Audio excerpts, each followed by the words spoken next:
ಧರ್ಮಸ್ಥಳಕ್ಕೆ ರಾಜ್ಯಾಧ್ಯಕ್ಷ ವಿಜೇಂದ್ರ ಭೇಟಿ ವಿಚಾರಕ್ಕೆ ಸಂಬಂಧಪಟ್ಟ ಹಾಗೆ ಬೆಂಗಳೂರಿನಲ್ಲಿ ಮಾಜಿ ಸಚಿವ ರೇಣುಕಾಚಾರ್ಯ ಸ್ಟೇಟ್ಮೆಂಟ್ ಕೊಟ್ಟಿದ್ದಾರೆ. ಲೋಕ ಕಲ್ಯಾಣಕ್ಕೆ ಪ್ರಾರ್ಥನೆ, ಇದು ನಮ್ಮ ಸಂಸ್ಕೃತಿ.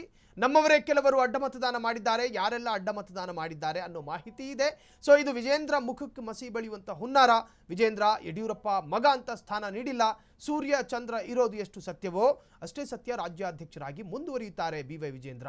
ಬೆಂಗಳೂರಿನಲ್ಲಿ ಮಾಜಿ ಸಚಿವ ಮತ್ತು ಮಾಜಿ ಶಾಸಕ ರೇಣುಕಾಚಾರ್ಯ ಹೇಳಿಕೆಯನ್ನು ಕೊಟ್ಟಿದ್ದಾರೆ. ಏನು ಮಾತನಾಡಿದ್ದಾರೆ ನೋಡ್ಕೊಂಡು ಬರೋಣ. ಒಂದು ಮಾಧ್ಯಮ ಇಂಟರ್ವ್ಯೂ ಕೊಟ್ಟಂತ ಸಂದರ್ಭದಲ್ಲಿ ವ್ಯಂಗ್ಯವಾಗಿ ಮಾತಾಡಿದ್ರು. ಆದರೆ ಅದನ್ನ ಕಟ್ ಮಾಡಿ ಅನಗತ್ಯವಾಗಿ ವೈರಲ್ ಮಾಡ್ತಾ ಇದ್ರು. ಎಲ್ಲ ಒಂದ್ ಕಡೆ ವಿಜೇಂದ್ರ ಅವರಿಗೆ ಮುಖಕ್ಕೆ ಮಸಿ ಬೆಳಿಕೆಂದು ಷಡ್ಯಂತ್ರ ಈ ರೀತಿ ಆರೋಪ ಮಾಡ್ತಾರೆ ಕೆಲವರು.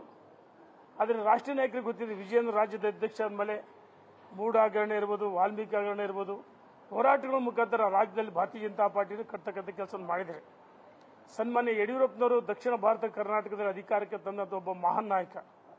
ಯಡಿಯೂರಪ್ಪನವ್ರ ಮಗ ಅಂತ ವಿಜೇಂದ್ರ ಅಂತ ಅವರಿಗೆ ಅಧಿಕಾರ ಕೊಟ್ಟಿಲ್ಲ.